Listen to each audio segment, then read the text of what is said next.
नमस्कार दोस्तों, मेरा नाम डॉक्टर नोवेश।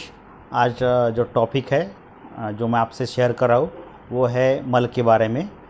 जैसा कि मैंने पहले आपको जो बताया है कि दोष धातु मला मूलम जो है ये आयुर्वेद का जो सिद्धांत है, तो इसके बारे में मैंने आपको पहले दोष के बारे में बताया था, धातु के बारे में बताया था और आज मैं मल के बारे में बताऊंगा, क्योंकि ये तीन जो है ये महत्व की चीज़ें आयुर्वेद में है। दोष है जो त्रिदोष है, वात पित्त कफ। धातु है सप्तधातु, जिसको रस रक्त मांस मेद अस्थि मज्जा शुक्र। और आज का जो है वो मल का है। जैसा कि प्राधान्यता से हम मल को लेंगे तो मल मूत्र और स्वेद, ये तीन मल लेंगे। तो दोष धातु मला मूलम ही शारीरम, तो ये बहुत बड़ा सिद्धांत आयुर्वेद में है कि जो शरीर हमारा बना हुआ है, जो पंच धातु से और आत्मा या चेतना से जो बना हुआ है, ये शरीर का क्या किस तरह से ये वर्क करता है, किस कारण से वर्क करता है, तो ये तीन चीज़ें आती है इसमें। दोष धातु मला मूलम ही शारीरम, तो ये सभी ये तीन जो है ये मूल है, शरीर के मूल है, इसलिए उसको कहेंगे दोष धातु मला मूलम ही शरीरम। तो ये सुश्रुत संहिता में वर्णित है। तो आज हम मल के बारे में देखेंगे कि मल क्या रहता है। तो मल की इसमें आता है स्वेद आता है, मूत्र आता है और पुरुष आता है। ये तीन मल जो है ये प्रमुखता से आते हैं। तो अवष्टम्भ पुरुषस्य मूत्रस्य क्लेद वाहनम स्वेदस्य क्लेद विघृति, तो ये अष्टांग हृदय में वर्णित कुछ श्लोक है। तो जब आपको अगर लूज़ मोशन होते हैं, डायरिया होता है, डिसेंट्री होती है, तब आपको जो वीकनेस आता है, जो जिसे कहेंगे हम कि इलेक्ट्रोलाइट इम्बैलेंस होना, या फिर काफ मसल पेन या थाई मसल पेन, या फिर लंबर रीजन में पेन, या गलावटपना, कमजोरी, या फिर चक्कर आए जैसा वर्टाइगो जिसे कहते हैं, या डिजीनेस कहेंगे, तो इस तरह की कंडीशन बनती है।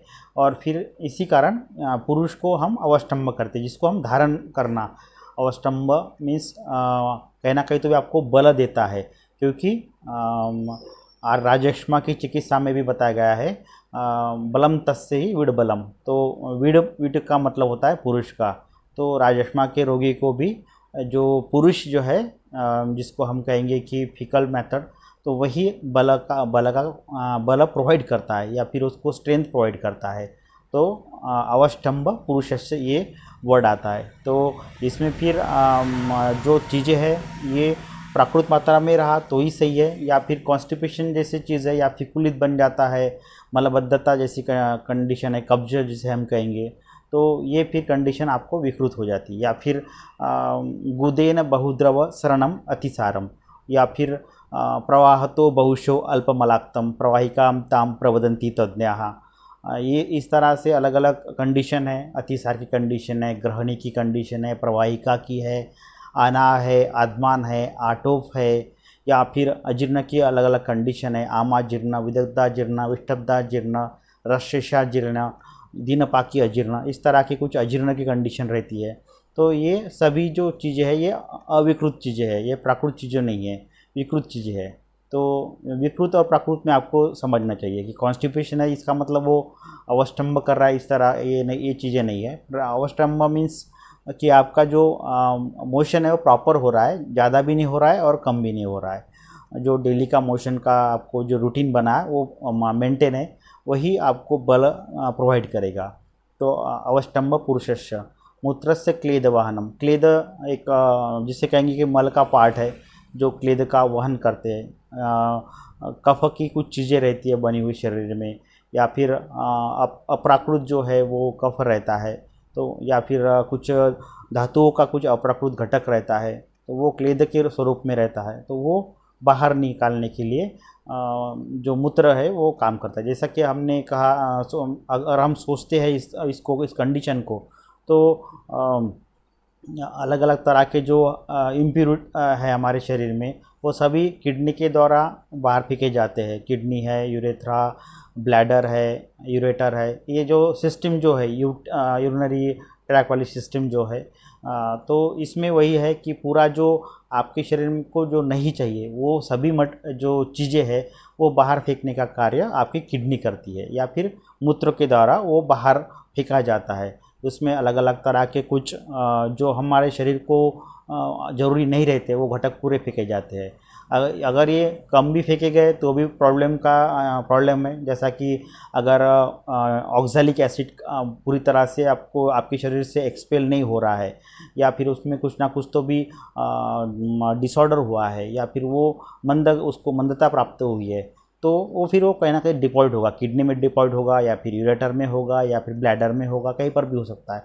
तो यूरिक या इसको फिर हम कहेंगे कि किडनी स्टोन का जो ऑक्सैलिक एसिड है वो मेनली रीज़न होता है किडनी स्टोन का, जिसको जो ज़्यादा लोग पालक खाते हैं या काजू खाते हैं, इस तरह की जो चीज़ें है, टमाटर की चीज़ें है, ये खाते हैं, तो उनमें फिर ये जो डिपोजिशन है इसका ऑक्सैलिक एसिड का वो होने लगता है। तो इसकी बहुत सारी चीज़ें ऑक्सैलिक एसिड वाली, तो ये हम सभी को अवॉइड करनी है। तो प्राकृतिक मात्रा में अगर मूत्र बाहर आता है तो सही है। जैसा आपने लगभग 3 लीटर पानी पी लिए और आपको फिर ये कुछ पार्ट जो है वाटर का ये स्टूल के द्वारा स्टूल के लिए यूज़ होता है, और जो पार्ट कुछ बचा हुआ रहता है या फिर कुछ इम्प्योरिटीज़ रहती है, ब्लड वाली इम्प्योरिटीज़, वो पूरा फिर आपके शरीर से फेंका जाता है।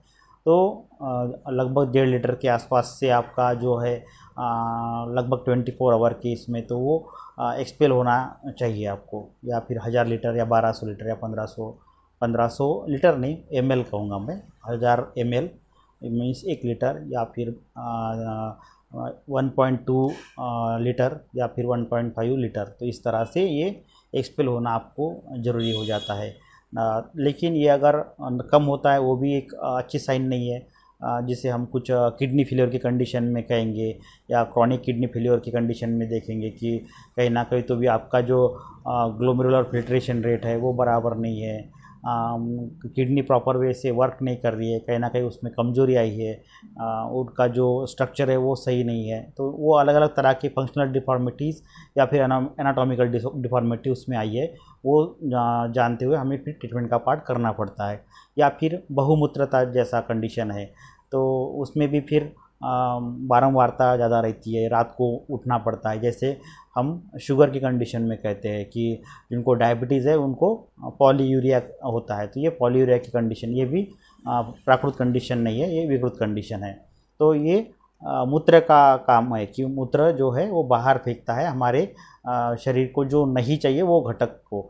अगर ये अच्छे घटक फेंके तो भी ये सही नहीं रहता, जैसे प्रोटीन अगर आपके बॉडी से निकल रहा है तो वो भी सही नहीं रहता है, जिसको प्रोटीनोयूरिया कहते हैं, कि ये फिर आपको कहीं ना कहीं तो भी किडनी फेलियर की कंडीशन आप में डेवलप हो रही है, या उस संप्राप्ति को आप आगे जा रहे हैं, ये समझ में आता है।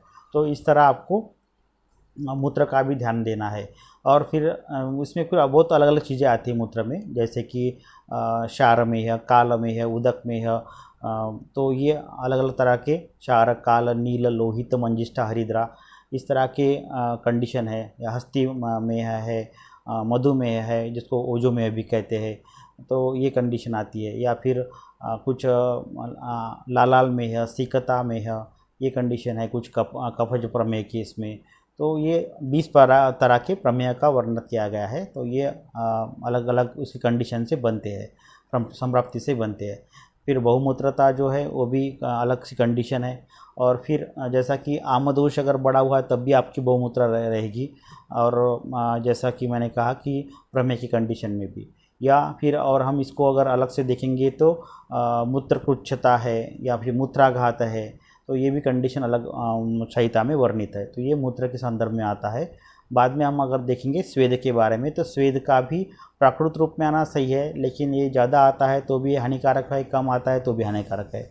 जैसे कि आपने देखा है कि फीवर में स्वेद नहीं आता है, लेकिन जैसे ही स्वेद आ जाता है तो आपका बुखार तुरंत उतर जाता है। तो ये एक कंडीशन जो है स्वेद की वो भी प्राकृतिक रहनी चाहिए, ज़्यादा आना भी सही नहीं रहता है।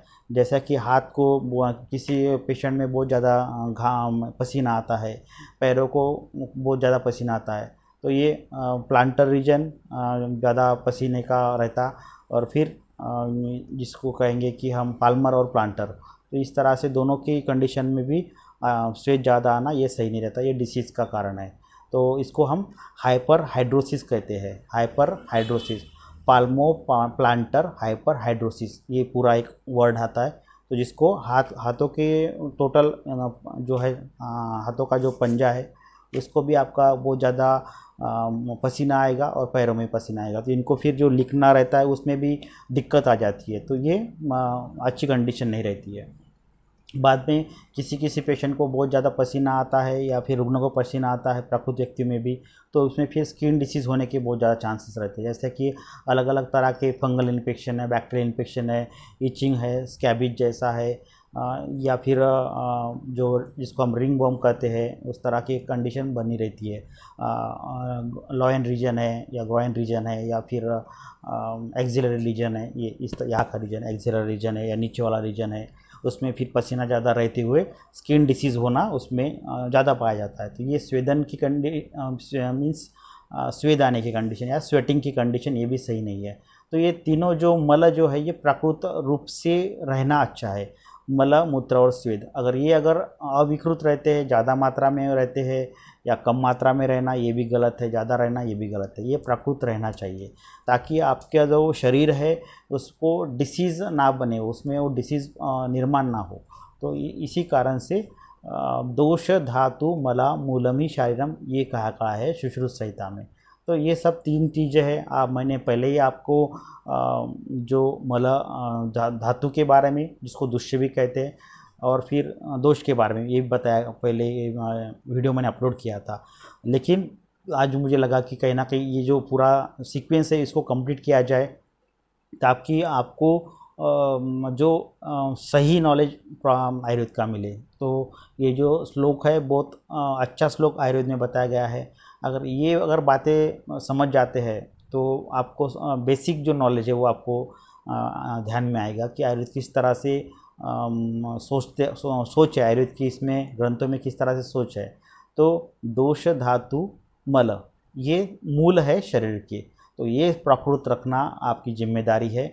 और उसके लिए आपको कहीं भी अगर डाउट लगे तो आप अपने नज़दीक के जो आयुर्वेद फिजिशियन हैं उनके पास जाके आप इसका इलाज करवा सकते हैं।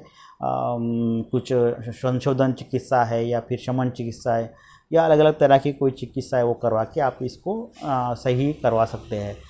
या मल का वाला कोई डिसीज़ हो या फिर मूत्र वाला कोई डिसीज़ हो, पेशाब जिसे कहेंगे, या फिर पसीने वाला कोई डिसीज़ हो, तो इसको आप सही वे से लेके आप इसको ट्रीटमेंट के द्वारा ठीक करवा सकते हैं आयुर्वेद चिकित्सा के द्वारा। आपको अगर ये वीडियो अच्छा लगा, मेरा नॉलेज आपको अगर पसंद आ रहा है तो आप इसको ज़रूर लाइक कीजिए। लाइक करना ज़रूरी हो जाता है ताकि यूट्यूब इसको ज़्यादा से ज़्यादा आगे बढ़ाए, खुद उसको प्रमोट करे।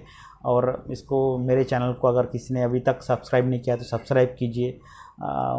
इसमें मेरा खुद का इंटरेस्ट बढ़ जाता है कि कोई अगर मुझे रिस्पॉन्ड कर रहे हैं या कुछ लाइक मिल रहा है, ज़्यादा से ज़्यादा सब्सक्राइबर कुछ बढ़ रहे हैं, तो मैं कुछ मोटिवेट होके उसमें आपको और चीज़ें बताऊंगा।